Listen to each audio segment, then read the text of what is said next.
Hello? All right, Colin. Oh, yeah, James, right, mate? How you doing? What are you up to? Yeah, no, I just sat here on my iPad. Yeah. No, I'm on my new phone.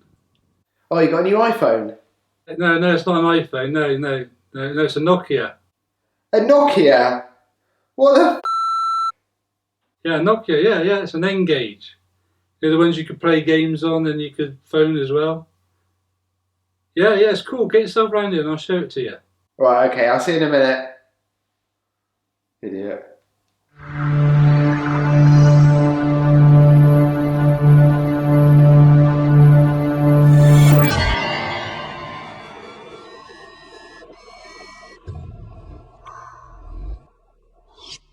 Hi, I'm Colin. And I'm James. And welcome to Let's Talk Retro and episode 1 of Collecting for the N-Gage.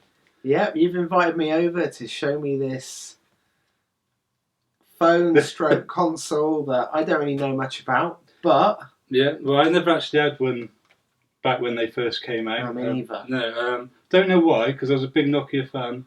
Always buying the Nokia phones, always upgrading to the latest phone, but never had a Nokia N-Gage. And I invited you over to have a look at it, and I think you're slightly more impressed with it than what you thought you were going to be. Is that right? Or? Yeah, the only thing, I don't really know much, but the only thing I know is I think they're a bit of a flop. But yeah, let's find out what it's like. Yeah, I've got a bit of video to tell you a bit more about it. Let's take a look.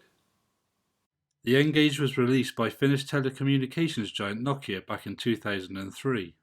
After the success of Snake, a game that came installed on many of Nokia's early mobile phones, and the fact that they realised gamers were carrying around with them a mobile phone as well as their favourite handheld gaming system of choice, Nokia had the foresight to realise that gaming on mobile phones would become big. As a result, they came up with a game of a mobile phone/gaming device, but with the original N-Gage they simply didn't implement the idea very well. The original N-Gage was given a hard time by the gaming press due to some early poor games and some glaringly obvious design faults. The small screen, the fact that you had to switch the system off and take it apart to change games, and the fact that the speaker was on the side, meaning to use the system as a phone meant you looked like this, to name just a few. By the time Nokia released the redesigned N-Gage QD in 2004, which improved on many of the design faults, the damage had unfortunately already been done, and with fierce competition by Nintendo with their Game Boy Advance, and gamers looking forward to the soon-to-be released Sony PSP, the N-Gage was discontinued in 2005. Well, that video was great. I certainly didn't know there were two versions. Yeah, I've got the original here, and you've got the QD, the later version. Yeah. The one thing I'm going to say though, if you're going to start buying these and collecting for the N-Gage, the one thing which is annoying with both of them is that you have to actually have a SIM card in them before they'll actually do anything. Oh no. Yeah, you can't play any games. You can't even get to the main menu unless all it says on the screen is please insert SIM. That's terrible. Yeah, so apparently Nokia at one point did some dummy SIM cards that they gave out with them, which would get over the problem, a bit. But getting that when you buy a second-hand one is, I didn't have one come with either of these. Because it's all nano sims and micro sims. Yeah, so it's got to be the old original big A4 size sim. You've got to try and fit in there. Not quite that big, yeah, but it's not like a micro or a nano. It's the original old style SIM card, and luckily my dad had one because he had a phone which he switched over to. Wow. And he kept his number by switching over the SIM. And it's still connected to a network. And it's still connected to the network. So luckily I've got one. So if you're going to buy one of these, make sure you've got a SIM card that you can put in there. Don't think that necessarily has to be one that works.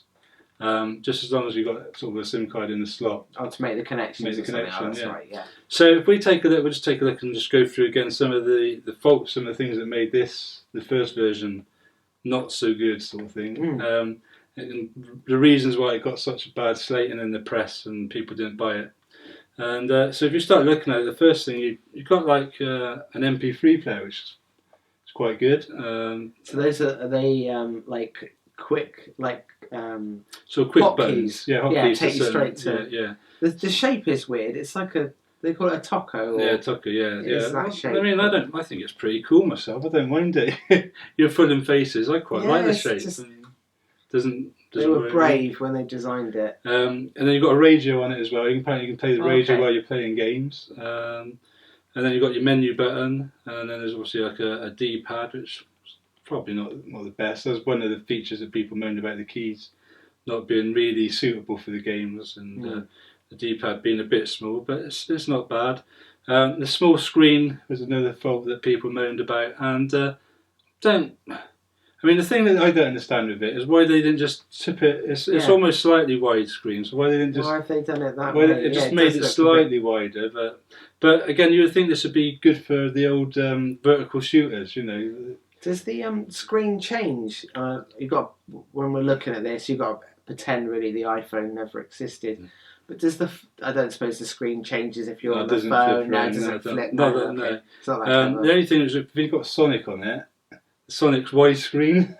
Oh right. So you got sort of like. So it's like portrait, but widescreen. Yeah, and so imagine the screen's even smaller than what it is now. Why did they do that? I suppose to get the speed up. But even so, it's still that's one of the things people complained about the screens. You can't see what's coming. So if you're playing a platformer or something, you've got some aliens or something, or some baddies coming. You can't, or someone shoot on a shooter. If you're doing like a 3D shooter, someone's shooting you. You can't see where the hell they're shooting you from because it's such a small, narrow field of view on the screen. But for the vertical shooters, you know, like Blazing Lasers and 1942 and Commando that you saw on the comments, it would be great. That on there? There's not many. I've not obviously seen all the games yet, but because I only just started collecting for it. But yeah, so I've not seen many that are like that. So if currently, if I wanted to pick one of those up, how much do they go for? It depends on what do you need to look for if you're going to get one. The original one actually is this one is quite hard to find them that are actually working. A lot of people list them on eBay as not working. Right. But they go anything between, depending on the box and where they come by the games, between 50 to 100. It just really depends on the condition and. So we're not talking hundreds and hundreds. No. Not yet, anyway. Not yet, no. Whether or not it goes, who knows? Who knows? So so that's just the screen, and then also on this one you've got the place where they put the speaker. There's an odd place. They put it on the side. Right. But when you're playing a game, it doesn't really matter to that extent. But then when someone rings you up and you want to answer a call, you press the button and you got "Hiya mate, how you doing?" And you got to look a bit of a plonker like this. Wouldn't do great for your street cred. Not that I've got any street cred, but yeah. So and then you've got like on here, you've got obviously a headphone socket and a power socket to charge it, micro USB socket so you can plug it into your computer to transfer stuff onto it. But the main bugbear of this, the thing that is really stupid, is to put a game in it. You've basically got to take it apart. So, you're joking. So you've got to turn your phone off by turning the on/off button. Okay. So you might miss an important call from your solicitor or something like that. And then your mum's trying to get hold of you, and you're she's like panicking because you turned your phone off. She goes, he's turned the phone off. What's he doing? Is he getting into trouble or whatever? But so you have to actually take the back off the system like that. Okay. And then this is where the so you're probably on the bus and losing that on the train, dropping it. Yeah. Okay. And that's where the SIM would be in there. I haven't got a SIM in this one. And that's where the game goes. So you sort of think, oh great, so I'll just grab a game. This is the games. They come on multimedia cards. They would, bit like an SD card. Camera. Bit like an SD card, but slightly slimmer. So you think, oh, that's where the game goes. So I'll put the game in there, but there's no way of getting it in there because the battery's in the way. So now you've got to take the battery out of the way. Right, okay. And then you can actually get the game in. Did they think no one would ever bother changing games? I don't know. I really don't know. What were they thinking? Why not have a slot on the side that you can put it in? And then you've got to mess around putting it all back together again, and you've got to do this while you're on the go. And so it's just really a bit of a pain in the ass, shall we say. But we take design for granted, don't we, with the Game Boy and Game Gear, but yeah, this they were. Yeah, so that's they were new to a lot of the reasons why it didn't do very well. I mean, they had the right idea that gaming was going to be big on phones and on our iPhones and stuff like that today, but just didn't implement it very well. So then, like I've already told you, later on they brought out the QD, which you've got there. So what have they changed on this? You can see it's a rounder shape for a start. It's smaller. Yeah, it's got a nice rubber edging on it, so if you dropped it, it's going to be a bit bouncy, perhaps. Yeah, you're right. Yeah, protecting it. It's smaller, but they've ditched some stuff to get it smaller because you've not got the MP3 player on it anymore. Okay. Although apparently you can download a bit of software that will play MP3s on this. They've ditched the radio, so you haven't got the radio. Oh yeah. They've ditched the micro USB port, so that you can't connect it up to your computer anymore. Everything has to be done by a multimedia card. But the big thing, I mean, the screen's not. I was saying to you just now whether it's any bigger. I think it's a huge amount bigger. So the screen's much the same. The button layout's a bit better. I think the D-pad's a little bit better, and the way they've laid the buttons out's a bit better. But the big thing is you've actually got a port on the front here for putting in your cards now. Right. Okay. There we go. Yeah, and you don't even have to take it. You don't even have to turn it off. Right. Which even with the Game Boy, you have to turn them off. I don't think there's a Game Boy you can leave it on before you change cards. So what you can do is you can if you just tap the on-off button, it comes up. Do you want to like eject the game? Yeah, so you can safely eject it. You say and it says now you can safely eject it, and you can just pull the game out. So the games on this, they just slide in that way like that, and really easy rather than have to take it all apart. So hey, that's good change. Yeah, so they ditched a few things to make it smaller, and I say you can just put the games in and out nice and easy now. And again, still have to hold it a funny way to make a call or receive a call? No, they've actually, that's another thing. Yeah, they moved the speaker. The speaker's now just there. So, like you see me on the video, you can just hold it like a normal phone now. So you don't look such a prat. Maybe being smaller and more of a sort of, I suppose, a bit more phone shape-ish. It's not bad. So, yeah. So that's the if you're going to start collecting for the N-Gage, you're going to need obviously to buy an N-Gage. You're going to need the hardware. So that's the two choices. If I was you, I wouldn't bother with the first version. It's good to have one in the collection. I bought one that does work. That one does work, but I thought, do I need to buy one that works? Just have one that doesn't work to have one in the collection. Really, it'd be cheaper. Ideally, you want one working. But yeah, so that one does work. But if you're only going to buy one, the QD is the one to get.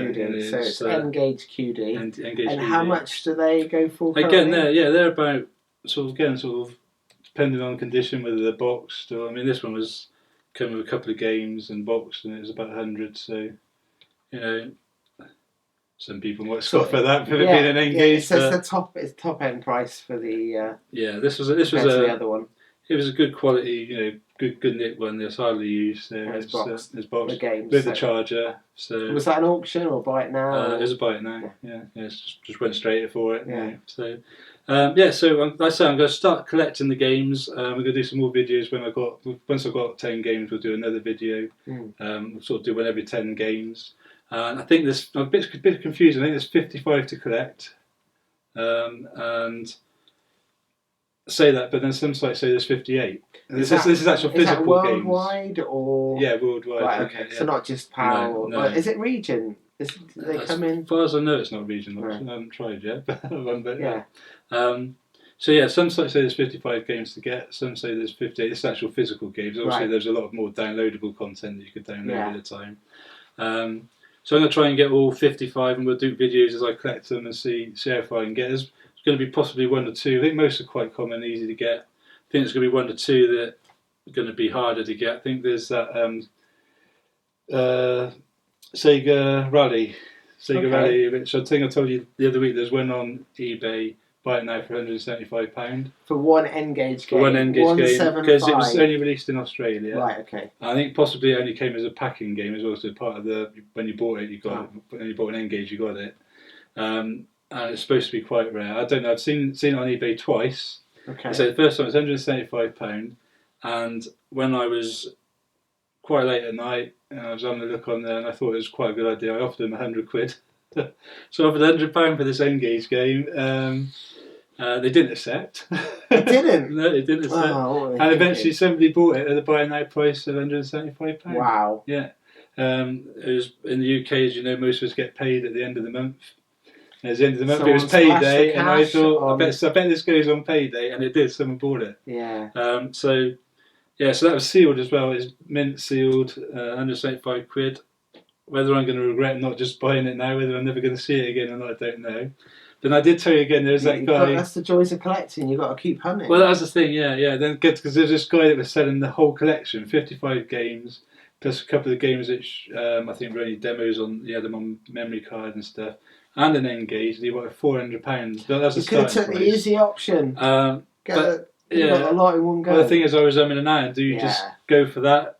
Where's the fun? Where's the fun? You're not going to collect. So where's the fun? You're not going to get the fun of collecting and hunting them down. Again, he had Sega Rally in with that, so if you picked the 175 quid, 400 quid. And then the thing that made me even go madder is it disappeared off the sale, and then I found out someone offered him 300 quid and he accepted it. And he took it. Oh. So could have bought the whole lot for 300 quid, but you know, it's. Oh, there goes my phone. Yeah, so I could have bought the whole lot for 300 quid maybe.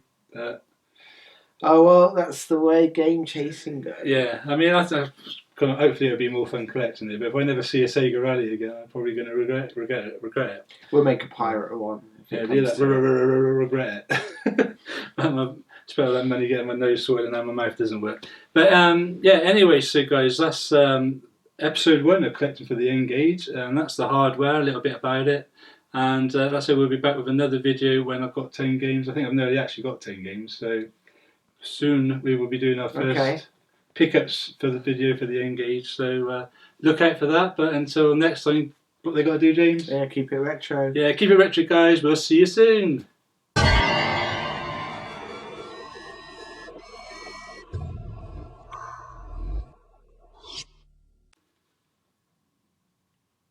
Well, I didn't know that. I didn't know what. Oh, that was a lot of waffle. Don't forget, guys, to keep up to date with when we release new videos onto our channel, to hit that subscribe button. We really appreciate it.